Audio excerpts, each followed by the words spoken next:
What's up YouTube, Henry Chung Fitness here. Today we are here to do a recap of the latest Muskoka Half Ironman 2024. So as you can see, I've got my finisher medal here. I have finished and conquered the Beauty and the Beast, which is the Muskoka Ironman 70.3. And let me just say, it was a blast. It was a great race. And overall, I'm pretty happy with my performance and results. Now this race on the Saturday morning, I did join the Sunrise Swim for Strength as per usual, hosted by the Tri Muskoka Club. And this was once again a great opportunity to support a good cause while also scoping out the swim course and also getting the hot sticky buns. Now overall, I did enjoy the swim. I actually swam around Alice Island this time. So it was about 1,500 meters, if I'm not mistaken, just to get the body used to the water conditions as well as sighting and getting a quick swim in.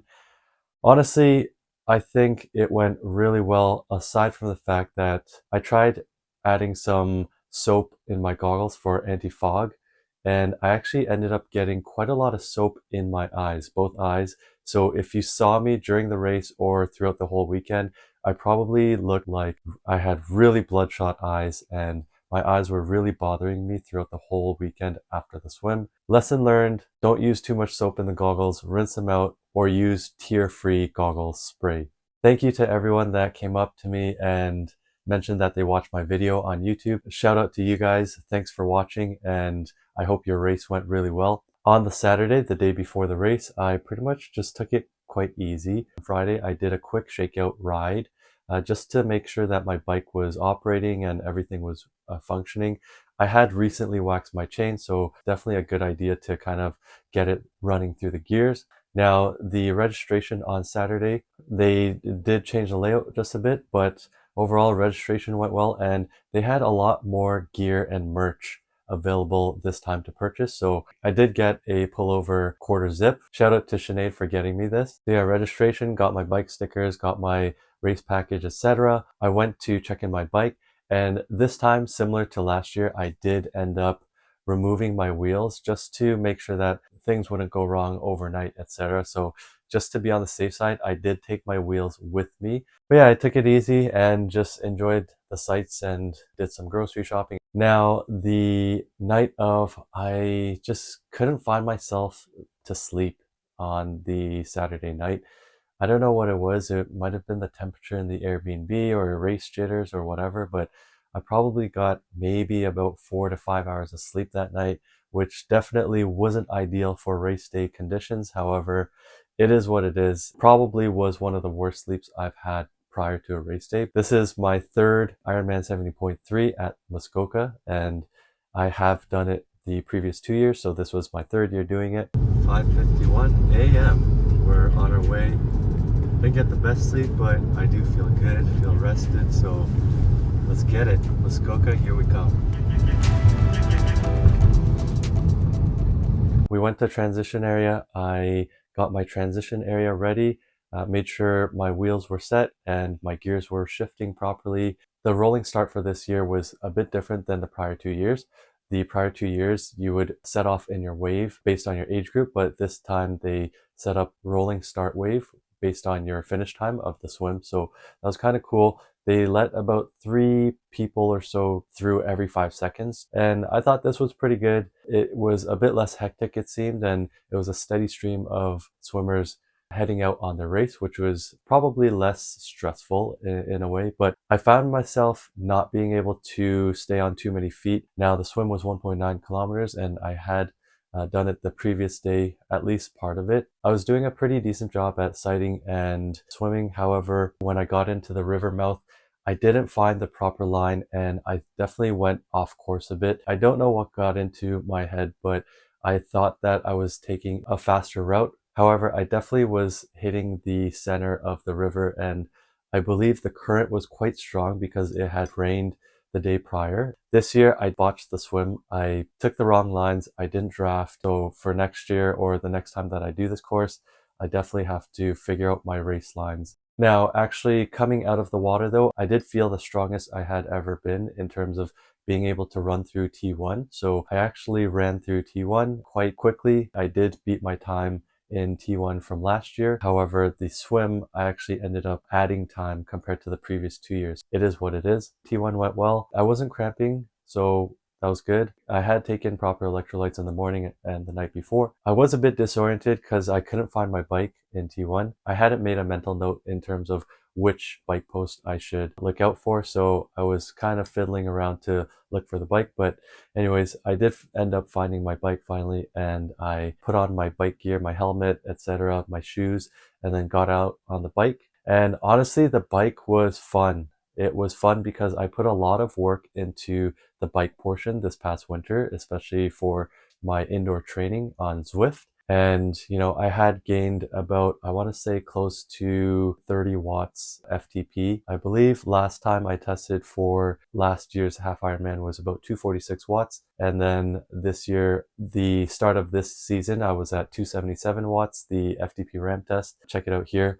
I know that FTP ramp tests aren't exactly the most accurate. However, relatively, they are pretty accurate. So I use that as a baseline. But yeah, overall, the bike ride this year, it was cooler than previous years. And that was definitely a bonus for me because I tend to not perform well when it's hot. But yeah, overall, the bike leg, I smashed it. I think I shaved about 10 minutes or so off my previous time, 10 or 12 minutes. And my average speed was quite good and I hit my power targets. However, I think I did surge a bit too much when trying to pass people and on the hills too. So I think that definitely put a number on my legs. So I was feeling it towards the end and on the start of the run. But yeah, overall, really happy with my bike results and really looking forward to seeing how much I can improve over the next off season as well. I stayed as aero as possible. And I believe my bike time was about 2 hours 36 minutes for the 90-kilometer bike ride. And it was quite hilly, almost 1,000 meters of elevation for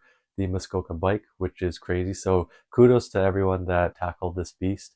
Now on to T2. Oh boy, I think I actually only drank 1.5 bottles, which would take me to about 1.2 liters of fluids over the 2.5 hours. Now, that's definitely a bit on the lower end. I hit probably closer to about 75 to 80 grams of carbs per hour, which is not bad by any means, but the sodium, I want to say I hit about 2,400 milligrams over the 2.5 hours. I'd say which is in line with what I need to take. At the end of the bike ride, it started to heat up, and as I came into T2, I could definitely feel my body starting to heat up. Because of some of the surges on the bike up the hills, I did feel some tightness in my quads. Now, once I came into T2, once again, I couldn't find my rack. So mental note that I need to take is I need to figure out where my bike is before starting my race. I took a shot of pickle juice and went on my way with my gels. Coming out of the run, the giant hill,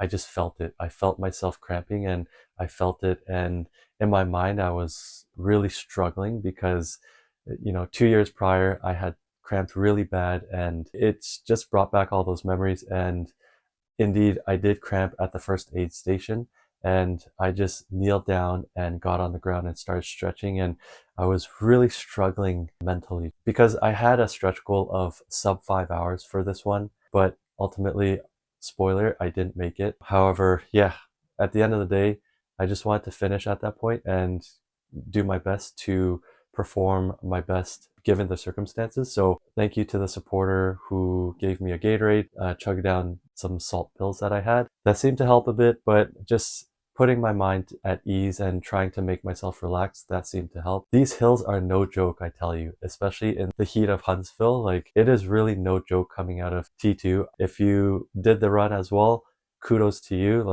It is a beast. I was able to make my way through the run. I was dousing myself with cold water every chance that I could get, taking swigs of my maple syrup flask plus homemade electrolytes, and that seemed to give me enough energy throughout the whole race. And I also passed by Mark from Limitless Performance, who was blazing fast. He was already on his way back to finish his run. So great job, Mark, on your performance. Coming through to the finish line and finishing my run, I did see my brother who was cheering me on. So thanks for coming out, bro. I did the best that I could.